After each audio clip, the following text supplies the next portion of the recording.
ಹೊಸ ವರ್ಷದ ಹೊತ್ತಲ್ಲಿ ರಾಷ್ಟ್ರವನ್ನು ಉದ್ದೇಶಿಸಿ ಪ್ರಧಾನಿ ನರೇಂದ್ರ ಮೋದಿ ಭಾಷಣ ಮಾಡಲಿದ್ದಾರೆ. ಡಿಸೆಂಬರ್ 31ರಂದು ಸಂಜೆ 7:30ಕ್ಕೆ ಪ್ರಧಾನಿ ನರೇಂದ್ರ ಮೋದಿ ಭಾಷಣ ರಾಷ್ಟ್ರಾದ್ಯಂತ ನೇರ ಪ್ರಸಾರವಾಗಲಿದೆ. ನೋಟು ನಿಷೇಧ ಘೋಷಣೆ ಮಾಡಿದ್ದ ಪ್ರಧಾನಿ ಮೋದಿ ಎಲ್ಲವೂ ಸರಿ ಹೋಗೋದಕ್ಕೆ 50 ದಿನಗಳ ಸಮಯಾವಕಾಶವನ್ನು ಕೇಳಿದ್ರು. ಡಿಸೆಂಬರ್ 30ರ ಬಳಿಕ ಎಲ್ಲ ಸರಿ ಹೋಗೋ ಮಾತನಾಡಿದ್ರು. ಈ ಹಿನ್ನೆಲೆಯಲ್ಲಿ ಡಿಸೆಂಬರ್ 31ರಂದು ಮೋದಿ ಮಾಡಲಿರುವ ಭಾಷಣ ಕುತೂಹಲ ಕೆರಳಿಸಿದೆ. ನೋಟು ನಿಷೇಧದ ಬಳಿಕ ಜನಸಾಮಾನ್ಯರು ಅನುಸರಿಸಬೇಕಾದ ಕ್ರಮಗಳ ಬಗ್ಗೆ ಕೂಡ ಪ್ರಧಾನಿ ಘೋಷಣೆ ಮಾಡುವ ಸಾಧ್ಯತೆ ಇದೆ. ಇನ್ನು ಇದೇ ವಿಚಾರಕ್ಕೆ ಸಂಬಂಧಪಟ್ಟಂತೆ ಬ್ರೇಕಿಂಗ್ ನ್ಯೂಸ್ ಒಂದು ಬರ್ತಾ ಇದೆ, ಬನ್ನಿ ನೋಡೋಣ.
ಪೂರ್ವ ಸಿದ್ಧತೆ ಇಲ್ಲದೆ ನೋಟು ನಿಷೇಧ ಮಾಡಲಾಯ್ತಾ ಅನ್ನುವಂತಹ ಪ್ರಶ್ನೆ ಇವಾಗ ಎಲ್ಲಾ ಕಡೆ ಎದ್ದಿದೆ. ಯಾಕೆಂತಂದ್ರೆ ಮೋದಿ ಅವರು ಈ ನೋಟು ನಿಷೇಧದ ಒಂದು ತೀರ್ಮಾನವನ್ನು ಕೈಗೊಳ್ಳೋದಕ್ಕೆ ತೆಗೆದುಕೊಂಡಂತಹ ಸಮಯ ಎಷ್ಟು?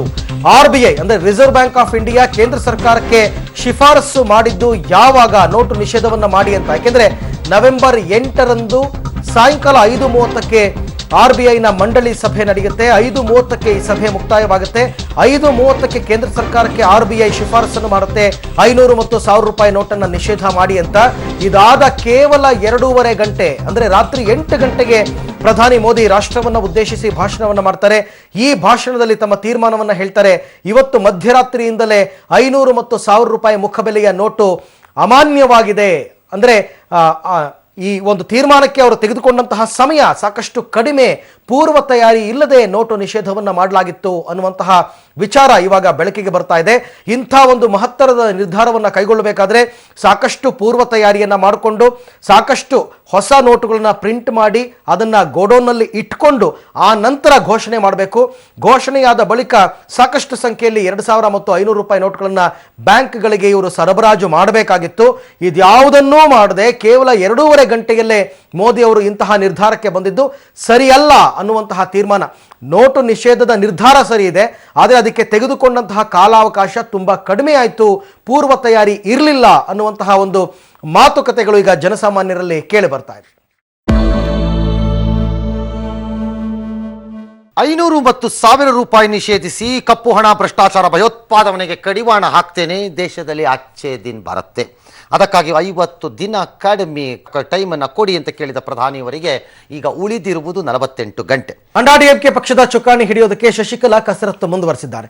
ನಾಳೆ ಚೆನ್ನೈನಲ್ಲಿ ಅಣ್ಣಾ ಡಿಎಂಕೆ ಪಕ್ಷದ ಸರ್ವ ಸದಸ್ಯರ ಸಭೆ ಹಿನ್ನೆಲೆಯಲ್ಲಿ ನಿನ್ನೆ ನಟ ಅಜಿತ್ ಜೊತೆ ಶಶಿಕಲಾ ಮಹತ್ವದ ಮಾತುಕತೆ ನಡೆಸಿದರು.